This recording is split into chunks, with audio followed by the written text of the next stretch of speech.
Hello, good day, a pleasant day to everyone, and greetings to all of you. We are the Group 5, and we are here to discuss the topic or the lessons regarding communication aid and strategies using tools of technology. First of all, I would like to first introduce all of my co-reporters in this one. There are, of course, starting off with me, which is Maria Cristina A. Pineda, together or along with Maria Janela Castaño and Alicia Lane Abalos, and last but not the least is Miss Christine May Lawas.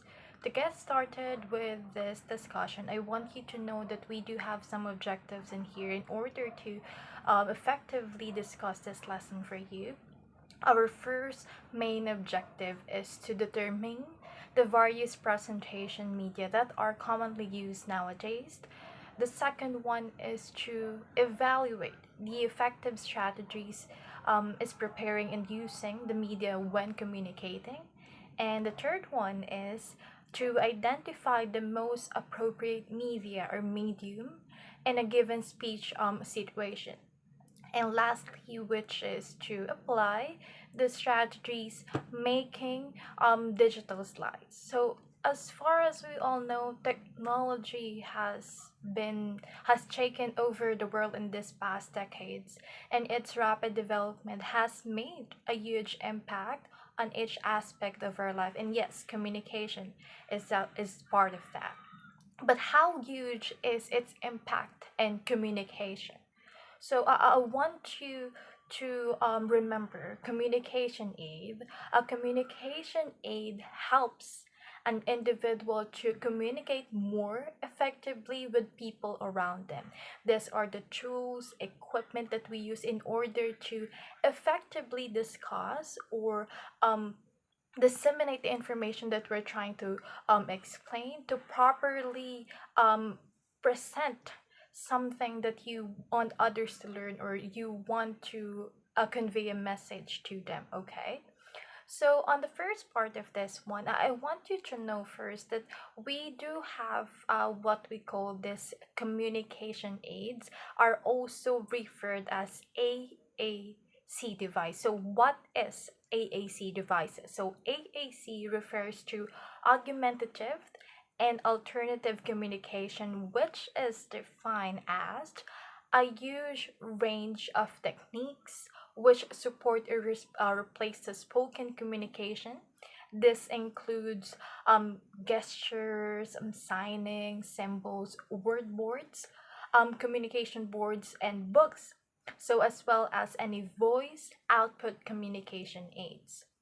So to let you know, on this part of the session, we do have two main types of AAC system.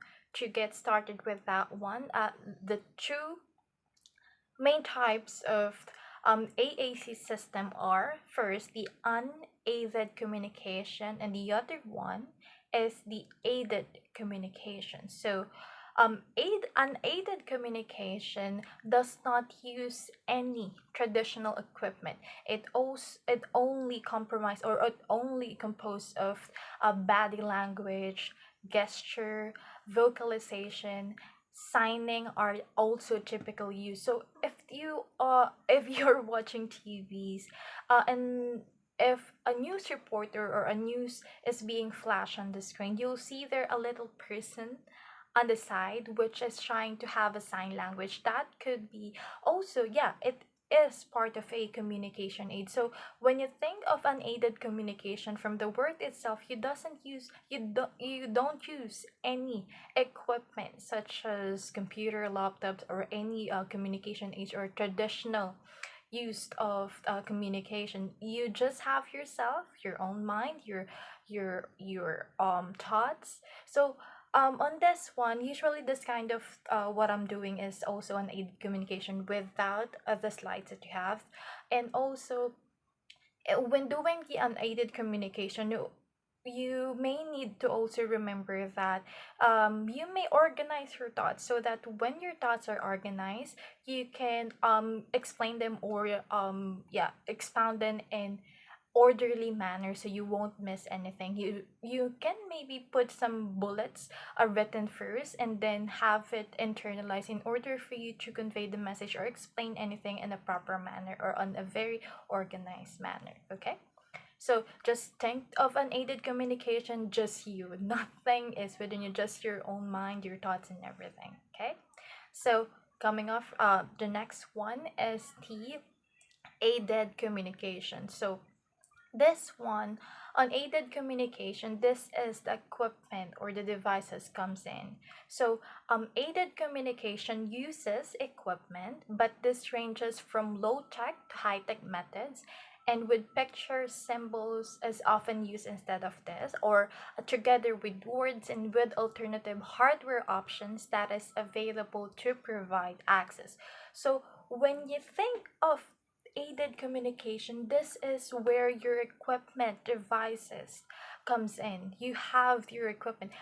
I am going to explain what is the low tech to high tech methods in order for us to be clear in this one. Okay, so when we think of low tech methods of communication is very simple. Okay, this could be form of any laminated communication books that you can carry around with only few pages, or any pictures that would be a communication. So the best example of this one is, do you still encounter some people giving you leaflets or any flyers around if they're trying to sell anything, or they trying to explain anything for you, like if it's an equipment, or they trying to sell something, or they trying to advocate something, they're still handing those flyers or leaflets that they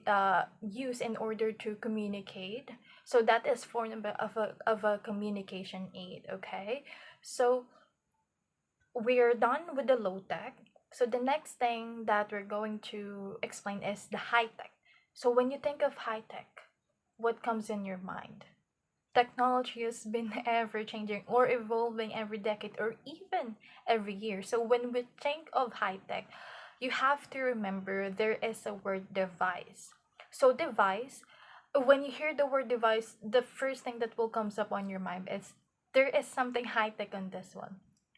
So the term device would only described for the high-tech solution. So an electronic communication aid can be dedicated device to build for a job. So which does nothing else, or it can be a standard computer running specialist communication aid software as well.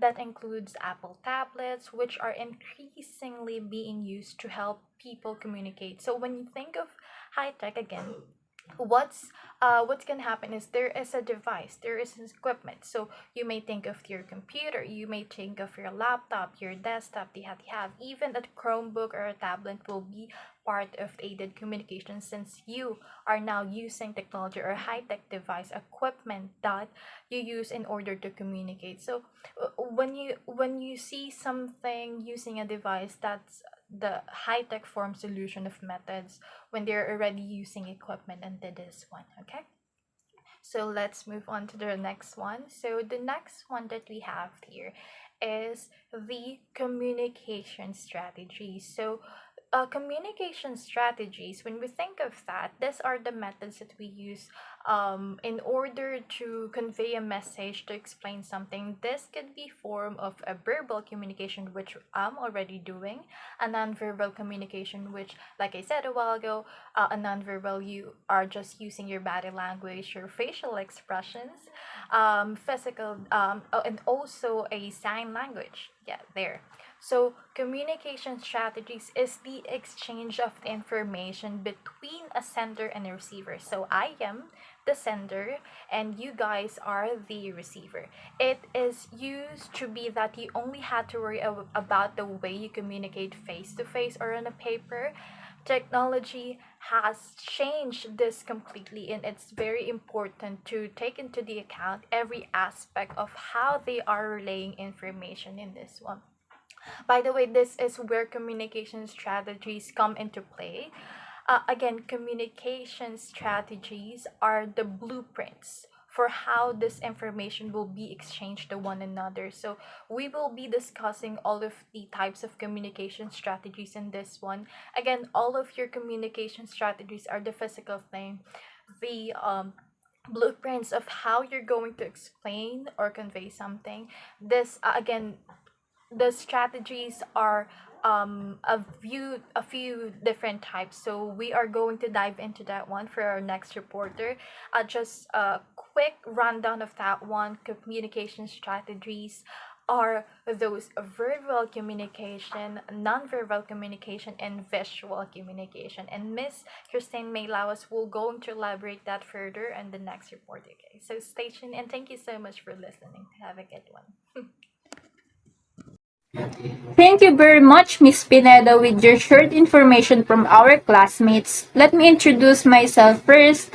I am Christine Maylawas, the next reporter of this topic, which we will tackle about the types of communication strategies, multimedia, and using tools of technology. Now, let's turn to the types of communication strategies. So, are you familiar with these types of communication strategies? So we have three existing communication strategies, and these are the verbal communication, nonverbal communication, and visual communication. So first, let's look at the verbal communication strategy. So this strategy can be broken down into two categories. These are the written and oral communication. So for written communication, it is any written message that two or more people exchange. Written communication is typically more formal but less efficient than oral communication. For example, written communication includes emails and text messages.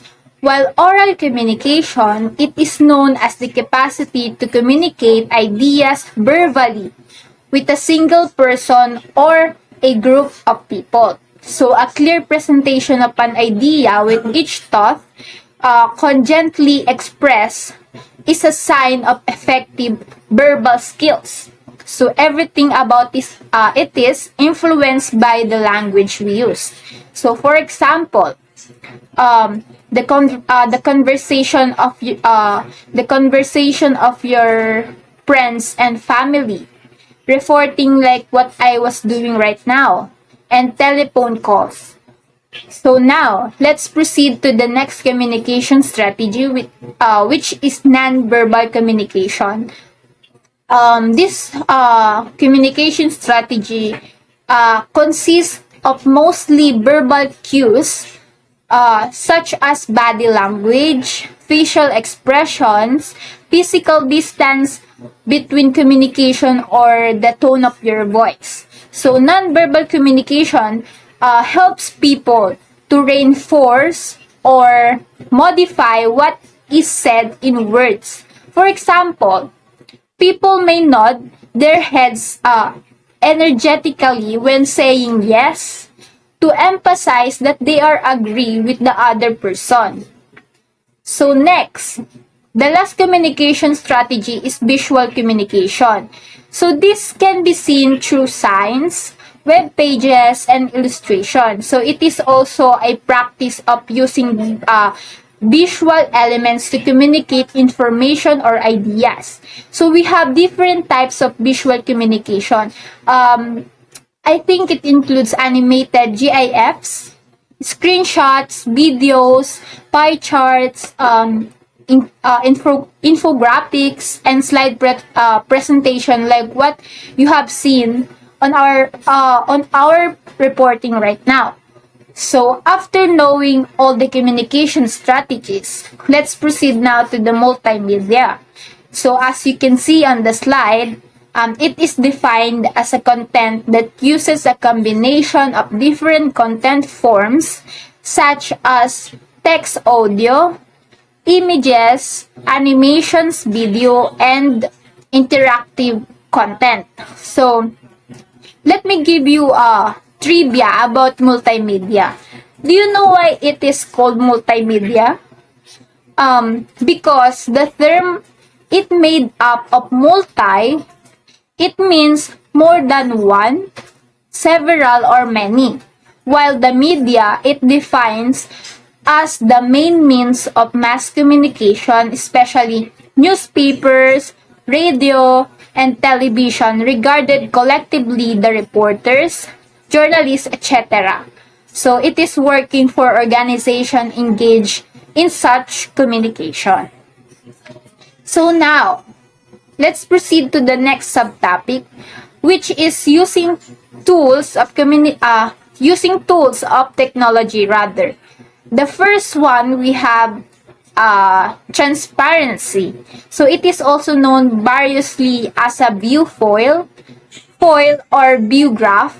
It is a thin sheet of transparent, flexible material, typically cellulose acetate, onto which figures can be drawn. These are then placed on an overhead projector for display to an audience. Many companies and small organizations use a system of projectors and transparencies in meetings and other groupings of people.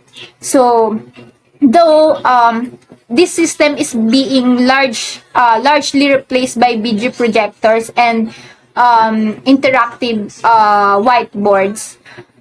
Next, let's proceed to a video. So it is an electronic medium for recording, copying, playback, broadcasting, and display of moving visual media. So videos let you establish authority and more personal feel to your message. You will be far more likely to connect on an emotional level with your audience if you use video versus another content type. So the last, we have a sound recording and reproduction, in which it is defined as an electrical, mechanical, electronic, or digital inscription and recreation of sounds, wave, such as spoken voice, singing, instrumental music, or sounds effect. So sounds recording consists of two main classes. These are analog recording and digital recordings. So the difference between the two are like images. Audio signals can have a limited bandwidth if recorded digitally. So once a digital recording is made, the bandwidth is set in place. So while an analog recording is considered unlimited. So therefore, it can move to a higher and higher resolution without losing its original quality.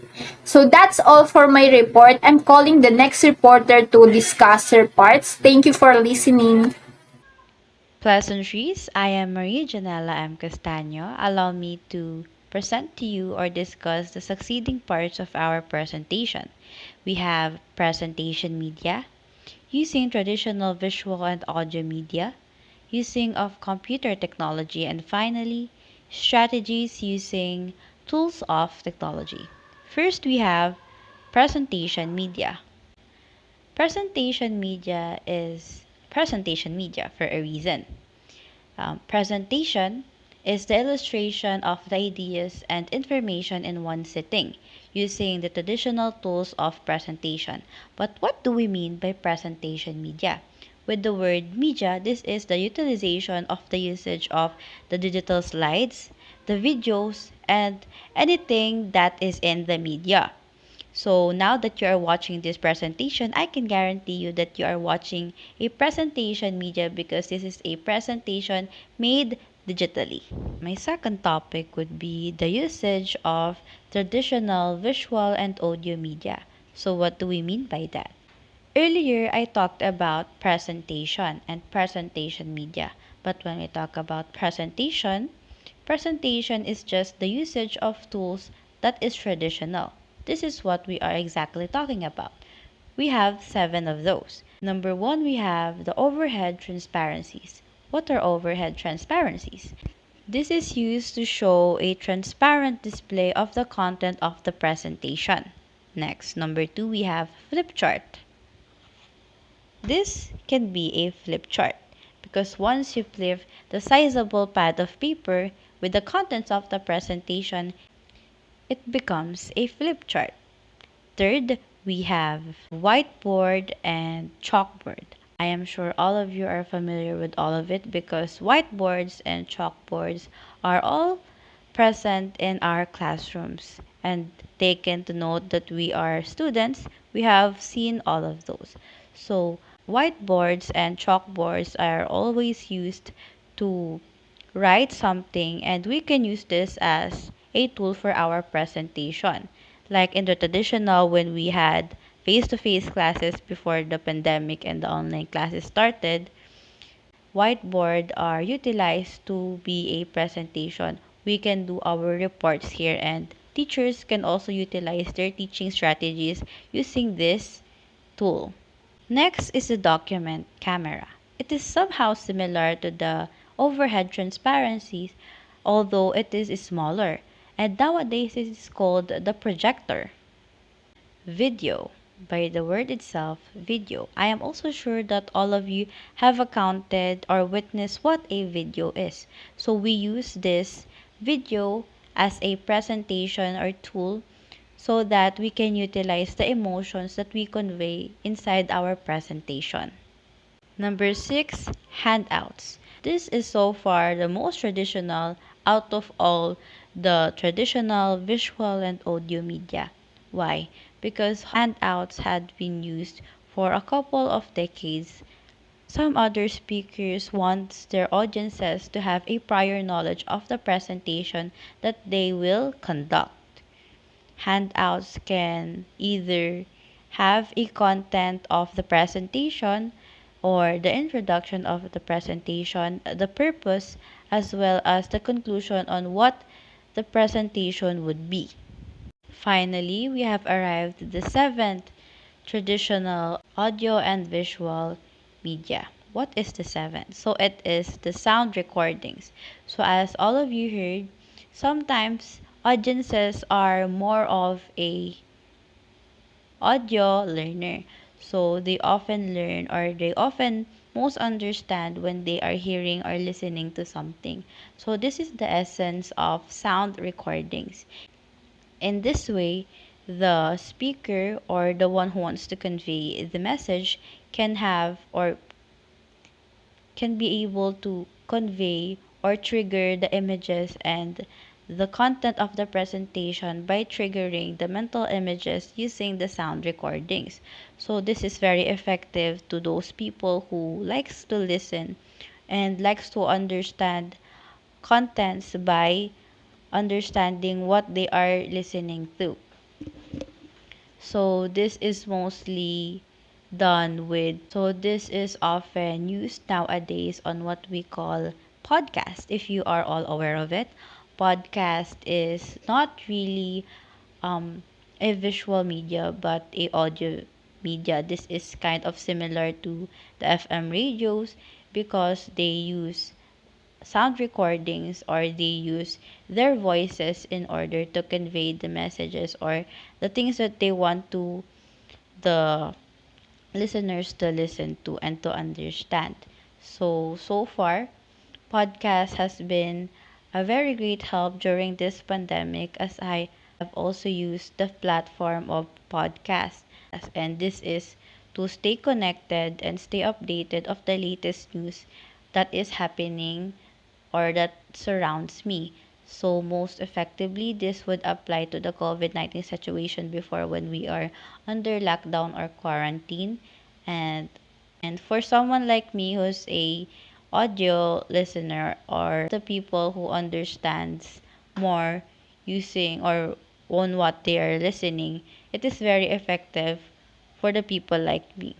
Now, using computer technology. The computer was invented in the late 2000s, and now people are becoming innovative and having a progress when it comes to using the computer technology. Let's dive into that. There are two computer technologies that will be discussed. Number one would be the digital slides. As you may see presented on the screen, I don't know if it's on top of me, below of me, but it will depend on my editing later. But as you can see in the presentation, we have what we call the digital slides. So it is very utilized. So it is very utilized in the online class settings, or even before in the F2F or the face-to-face classes. It is used or utilized by our professors or our teachers when they are not really into writing manually or writing traditionally. So digital slides help them in their presentation in order for them to not waste their time in writing in cartolina, writing in manila paper, and also not wasting the ink of the pentel pen. So in this way, it is more convenient and effective because teachers can actually utilize also the usage of the images, the pictures, and anything that the digital slides can provide and afford. Next is the real-time web access. So what is real-time web access? By the word itself, by the word itself, real-time, it is the accessible or the time when people use numerous or multiple devices in order to connect to the social, the digital, as well as the web. Finally, we have arrived to the strategies in using the tools of technology. Earlier, we have discussed about the tools, the traditional tools wherein the presentation media is conveyed. Now, let us talk about how do we utilize or how do we use the kinds of technology, or what are the strategies for us to be able to utilize the usage of technology. So we have again 7 of those. Number 1, we have keep it simple. Of course, as the popular phrase or saying simplicity is beauty, it can also apply to our presentation media. And how do we strategize the usage of technology? Keeping it simple would mean that we will not be over exaggerating our presentation and how we convey our presentation. Number 2, emphasize your key ideas. Of course, what we want in our presentation is our audience to be able to catch up immediately and really know what we want. So here in the emphasize your key ideas, what we really aim to do and what our goal is to really be direct to the point to the audiences and convey what our ideas is. Show what you can't say. So oftentimes we have this saying that what you can say you must show, or actions speaks louder. So from those phrases, from those popular phrases, like for example, in communication, we have verbal and nonverbal. So we can also convey our presentation idea or the content of our presentation by using set of images, sets of things that we want to show. Because sometimes words are not enough. Words are not enough. So sometimes gestures and images are better to convey or explain our idea. Use close-up shots and other images, as I have said earlier in the show what you can't say. The usage of image is of great importance. Why? Because there are often times as well that people are visual learners. So there is also a phrase that says what you see is what you believe, or to see is to believe. I am not sure about that. But oftentimes people tend to learn deeply, tend to understand more when they see or visualize something. Next, keep the images keep the images that you present manageable, of course. When I emphasize the usage of images, I am not saying that you should overwhelm or you should just use a lot of images. So the usage of images are should correspond to the topic, the content, and the idea of your presentation. If it's a formal presentation, then you would most likely need to disregard a lot of images. And if it is not really necessary and required, you should not include any images. Next, combine variety with coherence. So first, what do we mean by variety and what do we mean by coherence? So variety or variousness is the set of a lot of ideas. So when we mean by set of a lot of ideas, these are many ideas. And when we mean coherence, it is the state of being coherent. So variety is many and coherent is being able to stick or to be able to stay concrete and to be able to stay concrete and constant to your idea. Lastly, use large lettering. So for the last use large lettering. This is a consideration for people who are far-sighted or for people who do not see clearly when the letterings are very small. So this is a consideration for audiences that also have bad eyesight. So when we use large letterings, then there would be any problem with our presentation with regards to those kinds of audiences. So again, I am Maria Janela M. Castaño and I am passing the floor to the next reporter. Thank you and God bless. Strategies using tools of technology. First, we have to keep it simple. When we say simple, we are not just referring to the designs on your presentation, but in how you present the topic. It should be simple and easy to understand based on who are your audience is. Example, if you will be talking to a grade school audience, the words you will be using should be applicable on their level of understanding so that they can convey what is the meaning of what you presented. Next is emphasize your ideas. You, as the presenter, should be the one who understands your topic well. So you should be aware what are the important information you need to discuss the most throughout your presentation.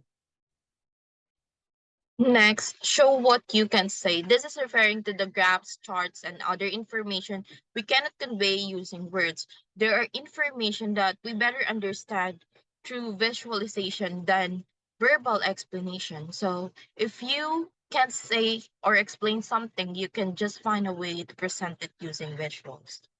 Next is use close-up shots and other images. Why? Because close-up shots intended to show great detail to the viewer and it catches the viewer's attention. But that depends on what you are presenting. It should be related and connected to what you are presenting. Next is keep the number of images you present manageable. This is to avoid confusion and overcrowding. Then we have combine variety with coherence. This means that regardless of how many subtopics you discuss, it should be integrated with each other and it should show connections to what is your main topic is. It should not confuse the audience and should be presented in a systematic manner. Now for the PowerPoint presentation tips. First is you need to go for creativity. Create your own design. Try different combination and let your creativity flow. But make sure to design based on what your presentation all about. If it's formal, the presentation or the PowerPoint presentation rather should also be presented in a formal theme. Next is colors are nice. Flat colors are beautiful and contrast is your friend. When we say flat colors, this is the plain colors we use and serve as clear backgrounds that you can lay out and play with. And we need to use good fonts. Font choice matters, so make sure to use good fonts to appropriately convey the theme and concept of your presentation. Make sure it is clear and visible so it will be easier to read. Next, we have to make sure to lessen the text. It is advisable to use 10-20-30 rule. 10-20-30 rule means the presentation should no more than 10 slides, never last longer than 20 minutes, and should use a minimum point of 30 for the font. Too many texts will catch the attention of the audience from you. So you need to lessen the text and discuss only the specific topics that you want to discuss. Next, use powerful images. This means use explainable or self-explanatory images to give clear intentions to what you are trying to say. And remember that big is beautiful. This is ideal for wide presentation with more than 10 audience and large presentation hall for everyone to understand what you're trying to discuss and visualize what is you're referring to. You need to make sure that your presentation is visible up to the last row of the hall. Then we need to remember infographics are amazing because infographics are self-explanatory. They give up the flow of the process you're trying to discuss and the information along with it. And lastly, get inspired. Remember your ultimate goal and execute your ideas. Do not just report like a robot. And execute your ideas in a way that your audience can relate. Now, here are the 3 tips in using presentation media.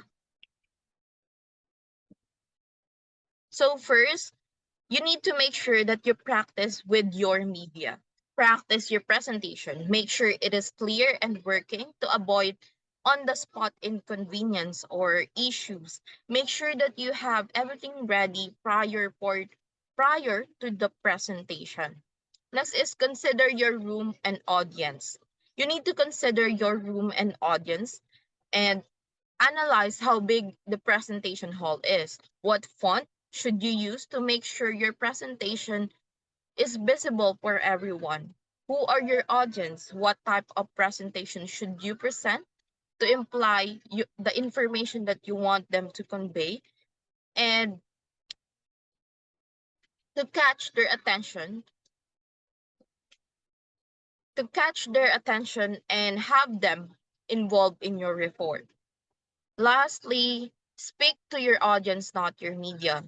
You need to speak to your audience, connect with your audience, do eye contact, include them in examples, makes everything in your presentation relatable and open for questions to make them involved. And always remember this. These are the pointers that you need to remember for effective and precise presentation. First is 10-20-30. As I mentioned a while ago, it should have maximum of 10 slides, can be finished in 20 minutes, and has 30 font size for visual. Next is arranging your slides. You can use 1-6-6 or one main idea, 6 bullet points, and not more than 6 words per bullet, or 7-7 for lengthy discussion, 7 lines and with 7 words. And more importantly, remember the 9 P's. Prior proper presentation prevents poor performance of the person putting on the presentation. This is to avoid any inconvenience and issues during the presentation, and make sure to check and test everything you have prior. So this is the conclusion part of our lecture. So let's go back to what we discussed so that you can remember it more before our discussion ends. So now that we have completed all the lessons that we covered today, I hope you gained knowledge of the various techniques and tools you should use for your own presentation. So before using various tools and strategies, I think it is important for us to be aware for the various types of communication strategies. Everyone should learn this lesson because it is crucial to make presentations that are both attractive and engaging. So by employing these various techniques, we can improve our social confidence. Despite the fact that technology has some drawbacks, it also has many benefits for us. So it also facilitates communication and makes it more effective. So that's all for our discussion for today. Thank you very much for listening. We greatly appreciate your short time in joining our discussion for today. I hope you learned something from our lecture and may you able to apply it in your lives. Thank you very much. So, hi, good day to each of you. The ideas that I want to say regarding the technology-based communication is or that it is a challenging and a nice alternative way to express the creativity of a one person in conveying the message that they want to deliver to their target audience. It is a technique wherein it fits the modernized world.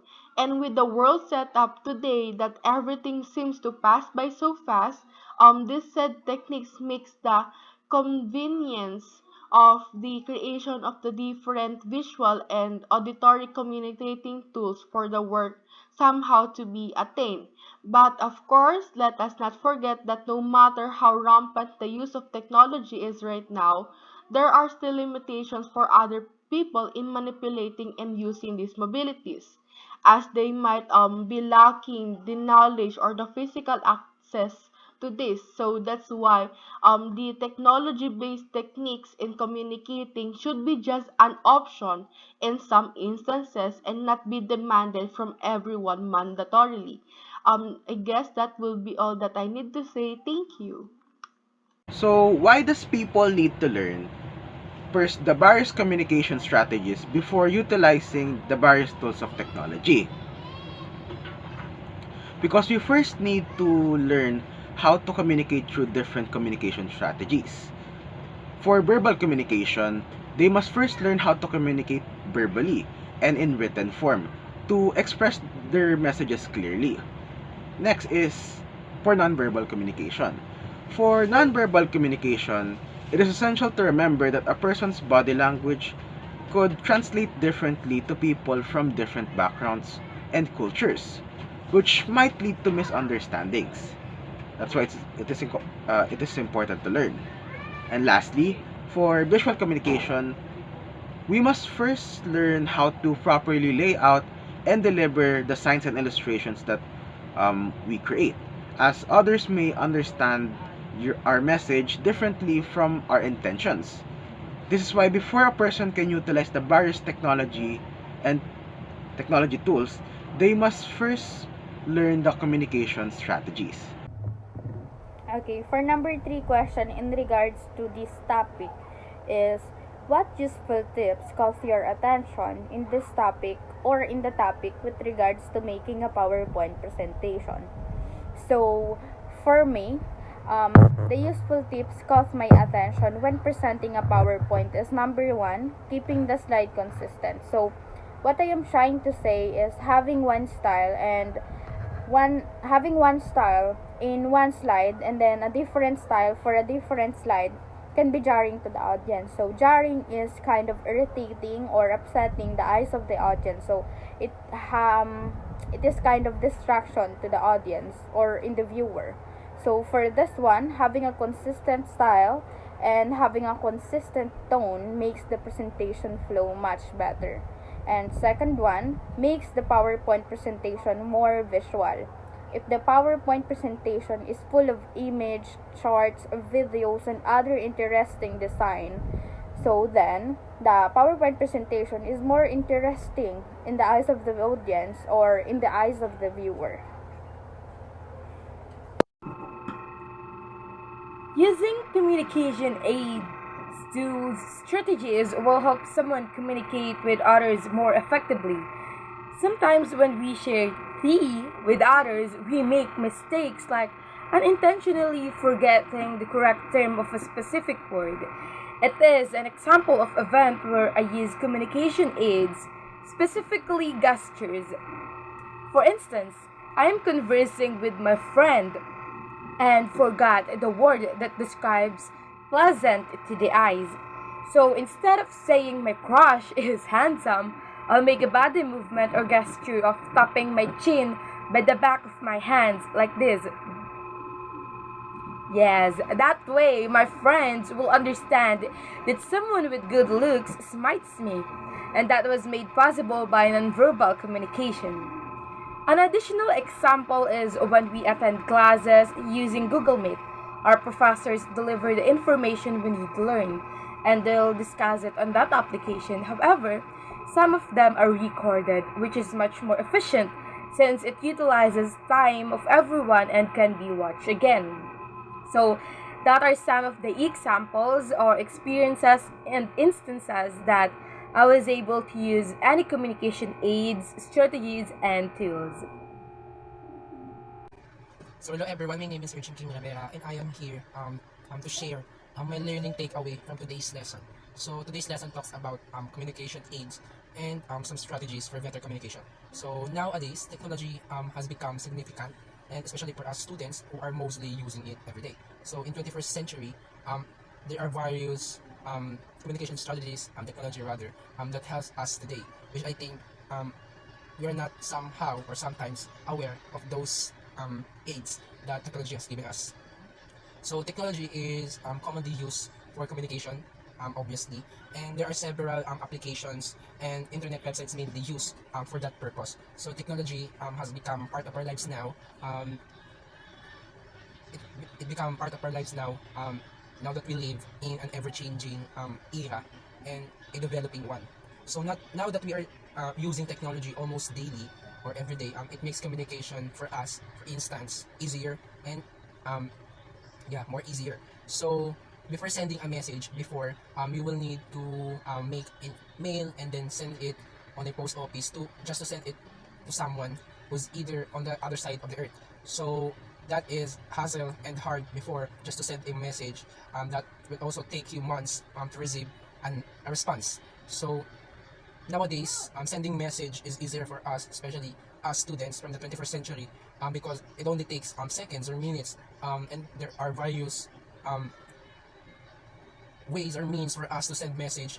And one example of that is through use of our mobile phones or any digital applications or platforms. So in using technology, there are various communication aids and strategies that we talk about today, and I believe it is essential for us students and also future educators as well to learn this, because it will allow us to expound or enhance our knowledge about the use of technology and of course its importance or significance in communication. So it will also help us to improve our use, of course, of technology, so that we can expect better outcomes and performances from us.